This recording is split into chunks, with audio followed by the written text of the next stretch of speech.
Bonjour et bon dimanche à tout le monde. Je vais essayer d'être le plus bref possible. Après cette fanfaronnade de Macron du criminel économique Alassane Ouattara, j'ai écouté tous ces derniers jours en silence tout ce qui s'est passé dans le monde africain, que ce soit la télévision panafricaine, les activistes, la société civile. À part les politiciens que je n'ai pas entendus, tout le monde a levé la voix. Mais je vais résumer la chose en une petite réflexion.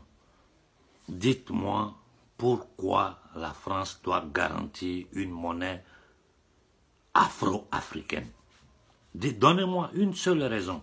Dites-moi pourquoi la France ne va pas en Chine pour dire aux Chinois qu'elle va garantir les monnaies, elle va arrimer la monnaie chinoise à l'euro.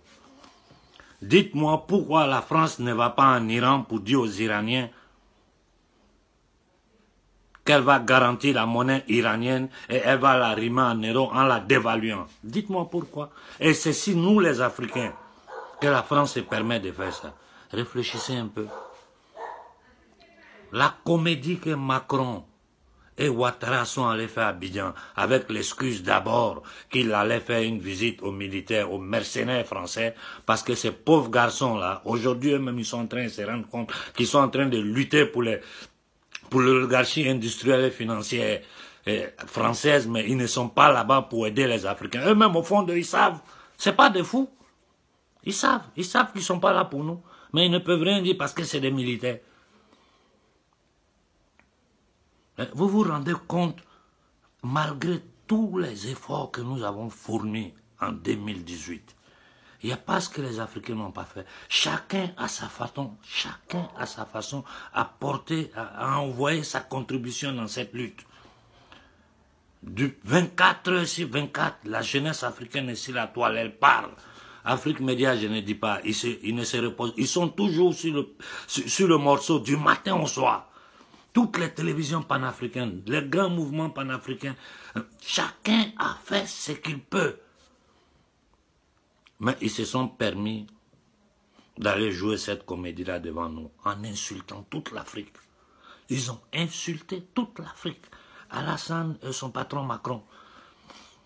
C'est-à-dire, nous parlons d'une monnaie afro-africaine et c'est un petit Français, un venu-pied, un laquais de Rothschild qui vient en Afrique, nous dit, bon, voilà ça, et nous fait ces discours mielleux, machiavéliques, la colonisation. Mais nous, on s'en fout de tout ça. Nous, on a dépassé ces niveaux-là. On dit la France, dehors de la monnaie africaine, sans condition. On ne veut rien avoir à faire avec la France. La monnaie africaine ne doit en aucun cas être arrimée à l'euro. Euro même que les Européens sont en train de lutter pour sortir dedans. Mais vous savez tout ça, ce que ça signifie. Ça signifie que c'est toute l'oligarchie européenne qui est complice avec ce nouveau maquillage de la monnaie qui veut l'appeler éco là, pour aller faire des achats gratuitement en Afrique. Si on rentre dans les détails de tout ce que Macron a dit, on se rend compte qu'ils n'ont rien changé, c'est seulement un maquillage aux yeux du monde parce qu'ils voient que ce débat qui était réservé à une élite corrompue, aliénée, grâce au travail de tous nos frères, je dis bien de tous nos frères. Aujourd'hui, la société civile africaine s'est rendue compte de ce qui se passe. C'est ça leur peur. Et le précaré français aujourd'hui en Afrique de l'Ouest, c'est Abidjan, où ils ont installé, par coup d'État, un assassin économique.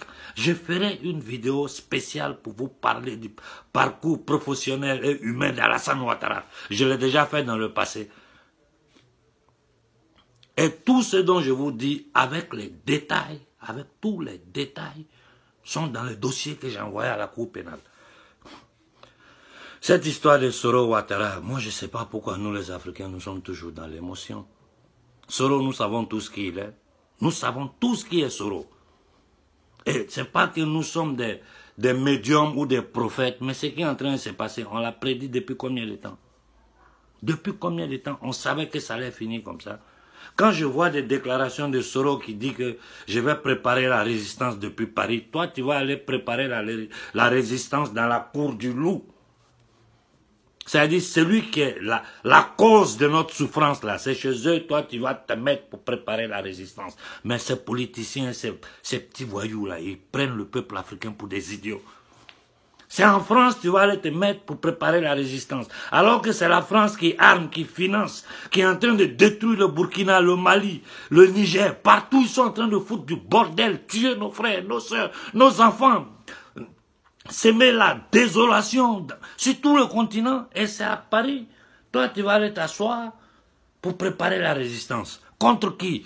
Contre ton chef, celui qui a financé la rébellion. On savait que ça allait finir comme ça. Tu n'es pas le premier. La France a toujours utilisé un Africain pour tuer un autre Africain et continuer sa domination, son crime contre l'humanité. Voilà Blaise Compaoré qui est assis en Côte d'Ivoire, personne ne parle de lui. Alors qu'il est derrière toute la déstabilisation qu'ils sont en train de faire au Burkina Faso. Mais qu'est-ce que nous on a à voir avec des djihadistes islamiques? Qu'est-ce qu'on a à voir avec eux? Ils ne sont pas africains, on n'a rien à foutre avec eux. Les musulmans africains sont des gens modérés. C'est seulement du machiavélisme. C'est-à-dire, ils sèment le chaos, pompiers et pyromanes. Ils vont s'aimer le chaos et ils disent qu'ils viennent éteindre le feu. Ils profitent de ça pour occuper l'Afrique militairement. Ils protègent les intérêts. Et notre peuple croupit dans la faim et la misère. Je vois les injures que c'est. Je vais vous faire, j'ai les screenshots que je vais mettre en ligne, vous allez voir. Qu'il y ait des gens qui ne se rendent même pas compte que nous sommes en train de risquer notre vie pour eux. Ils t'insultent, ils t'envoient des messages, des menaces. Mais vous pensez que si je n'ai pas peur de l'état criminel néo-féodal français, c'est des petits morpions affamés comme vous, je vais avoir peur de vous?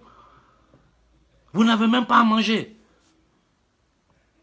Vous êtes bloqués dans des logiques ethniques et religieuses. Alors que quand tu lis l'histoire de l'humanité, l'oligarchie a toujours régné en divisant les gens sur des motifs ethniques, religieux. Toujours. La même scène qui se passe en Côte d'Ivoire s'est passée au Nigeria à la guerre du Biafra. Nous savons qui était derrière. Tout ça, c'est dans les documents. Hein? Ce qui s'est passé, ce qui est en train de se passer au Cameroun, ce qui se passe en Centrafrique, au Congo, partout, c'est les barbouzes qui sont derrière. Ils foutent du bordel. Parce que des hommes africains ont la soif du pouvoir. Pour arriver au pouvoir, ils sont prêts à marcher sur le corps de leurs frères sans problème. Et ce que les politiciens font, je le vois même dans le monde de l'activisme. On ne peut pas continuer comme ça. Comme je vous ai dit, on a fait tous les efforts, chacun de son petit côté, à porter un fruit à la lutte. Mais ça donnait quoi? Ça donnait que comme eux, ils sont organisés, ils s'organisent. Ils jouent des coups bas. Et quand ils arrivent en groupe, même si c'est la France qu'on voit. Il y a une vieille conférence de Nicolas Gbou où il expliquait comment, à travers l'école, le franc CFA, les autres pays occidentaux allaient pouvoir aller faire des achats gratuits, c'est-à-dire aller prendre nos produits gratuitement. Il y a des gens qui se sont appelés à Kémy Séba. Moi, j'ai dit, on peut ne pas être d'accord avec Kémy Séba sur 1000 points. Mais s'il vous plaît, si vous voulez l'attaquer, trouvez des arguments valides. Si vous n'avez pas ces arguments-là, taisez-vous. On parle de notre culture africaine, de respect vers les vieux. Parce que ces présidents africains, ils ont des respects pour nos vieux. Nos vieux n'ont pas à se soigner. Ils sont dans la misère, dans toutes les campagnes africaines. Il n'y a pas eau, il n'y a pas courant, il n'y a pas goudron. Il n'y a rien. Quand un vieux est gravement malade, il faut le transporter à Abidjan, à Abuja, à Bamako. Ou même encore là-bas même, il n'y a rien.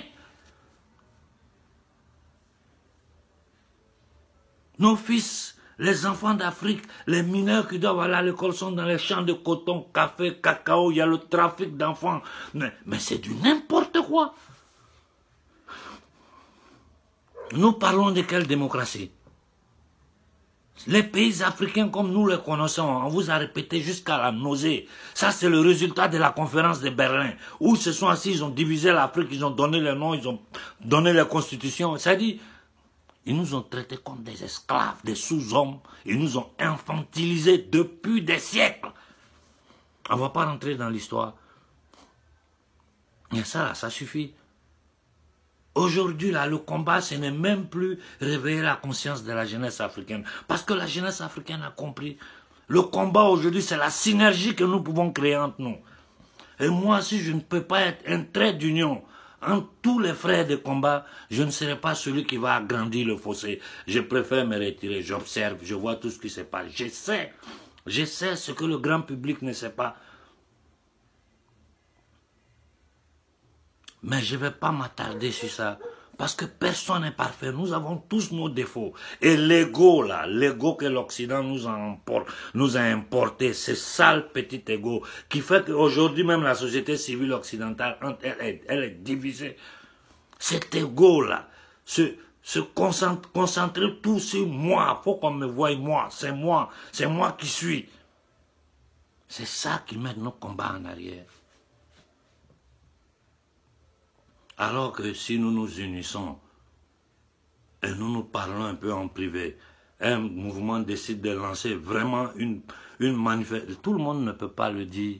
Vous devez comprendre les gens. Ceux qui peuvent le dire, comme moi je le dis, il faut occuper pacifiquement les ambassades de France.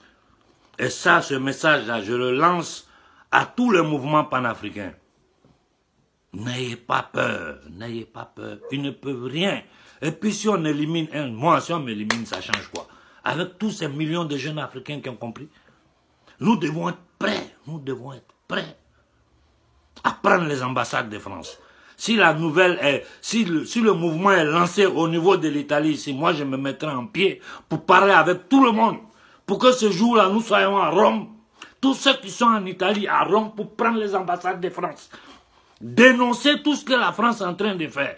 Les gens du FPI, votre leader, Gbagbo Laurent, est un déporté politique. Blé Goudé est un déporté politique au même titre que Samori Touré et Benzin. Vous voulez les aider à sortir de là.